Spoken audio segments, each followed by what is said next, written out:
Bonjour à tous. Aujourd'hui, nous allons apprendre une nouvelle histoire d'une reine.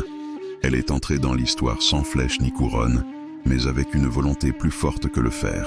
Voici le récit d'une femme qui a fait trembler les empires, qui a négocié avec les Portugais sans jamais baisser la tête. Voici Nzinga, reine du Ndongo et du Matamba, symbole éternel de la résistance et de la dignité africaine. Son nom ne vous dit peut-être rien, et pourtant, son histoire est l'une des plus inspirantes du continent africain. Une histoire de courage, de stratégie et de liberté. Accrochez-vous, car aujourd'hui, nous allons redécouvrir la reine qui a fait plier les Portugais. Nzinga naquit au début du XVIIe siècle, dans une Afrique déjà convoitée par les puissances européennes. Elle grandit dans le royaume du Ndongo, l'actuel Angola, une terre riche et stratégique. Fille de roi, elle ne fut pas élevée comme les autres princesses. Son père, voyant en elle une intelligence et une force de caractère exceptionnelles, lui offrit une éducation digne d'un futur souverain. Elle apprit l'art de la guerre, de la stratégie politique, et surtout, elle maîtrisa parfaitement la langue des envahisseurs, le portugais. Cet atout allait devenir l'une de ses armes les plus redoutables. À la mort de son père, son frère Ngola Mbandi monte sur le trône, mais son règne est fragile. Les Portugais, de plus en plus agressifs, intensifient leur présence dans la région, cherchant à contrôler les routes commerciales et surtout à capturer des hommes et des femmes pour le commerce des esclaves. La situation devient intenable. Face à la menace, le roi, conscient des talents de sa sœur, décide de l'envoyer en mission diplomatique à Luanda pour négocier un traité de paix avec le gouverneur portugais. C'est là que se déroule l'une des scènes les plus célèbres de sa vie, un moment qui définit à jamais sa légende. En arrivant dans la salle d'audience, Nzinga constate que les Portugais, dans un geste d'humiliation calculé, ne lui ont préparé qu'un simple tapis au sol, tandis que le gouverneur est confortablement installé sur une chaise. Refusant cette insulte, Nzinga ne dit rien. D'un simple regard, elle fait signe à l'une de ses servantes, qui s'agenouille aussitôt pour lui servir de trône humain. Nzinga s'assied alors sur son dos, se plaçant à la même hauteur que le gouverneur. Par ce geste, elle ne demande pas le respect, elle l'impose.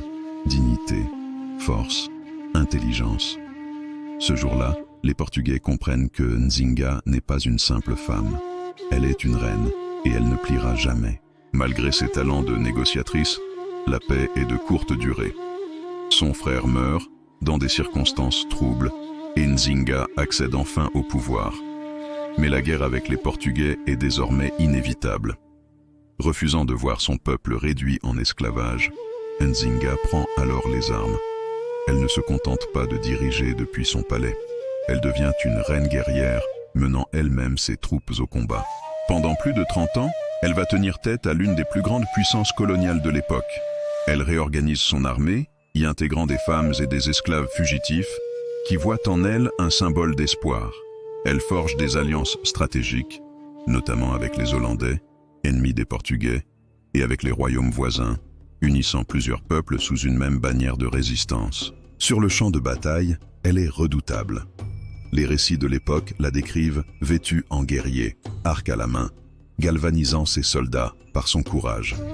Pour les Portugais, qui peinent à la vaincre, elle devient la femme diable, une adversaire insaisissable et implacable. Mais pour son peuple, elle est bien plus que cela. Elle est Ngola Akiluanje, la reine dont le nom signifie grandeur. Elle est la mère du courage, celle qui refuse de se soumettre. Pendant des décennies, elle mène une guérilla acharnée, utilisant sa connaissance parfaite du terrain pour tendre des embuscades et harceler les troupes coloniales. Elle est une stratège brillante, capable de s'adapter et de retourner les situations les plus désespérées à son avantage. Imaginez la scène. Une reine, seule, à la tête d'un royaume africain, défiant un empire européen pendant plus de 30 ans. C'est l'histoire de David contre Goliath, une épopée de résistance qui force l'admiration. Mais Nzinga n'était pas seulement une guerrière. Réduire son héritage à ses seules prouesses militaires serait une erreur. Elle était avant tout une diplomate et une visionnaire politique d'une finesse incroyable. Consciente que la force brute ne suffirait pas, elle a toujours su utiliser la ruse et la négociation comme des armes. Elle jouait avec les rivalités européennes, signait des traités quand cela servait ses intérêts, pour mieux les rompre quand la situation l'exigeait. Après avoir été chassée du Ndongo, elle ne s'avoue pas vaincue. Elle conquiert le royaume voisin du Matamba et en fait sa nouvelle base, un bastion imprenable de la résistance. Là, elle fonde un État puissant et stable. Elle accueille les esclaves qui ont réussi à fuir les plantations portugaises, leur offrant la liberté et une nouvelle vie. Elle crée un modèle de société unique, où le pouvoir n'est pas seulement hérité, mais aussi basé sur le mérite. Le royaume de Matamba devient un véritable sanctuaire, un symbole de liberté au cœur d'une Afrique dévastée par la traite négrière. À un âge avancé, elle se convertit même au christianisme, non par faiblesse, mais par calcul stratégique, cherchant à apaiser les relations avec les Européens pour garantir un avenir pacifique à son peuple. Le pouvoir, pour Nzinga, n'était rien sans la sagesse. À sa mort, à plus de 80 ans, son peuple ne la pleura pas seulement comme une reine, mais comme une mère qui les avait protégés jusqu'à son dernier souffle. Aujourd'hui encore, l'héritage de Nzinga est immense. Elle est l'un des symboles les plus puissants de la résistance africaine et de la lutte pour la liberté.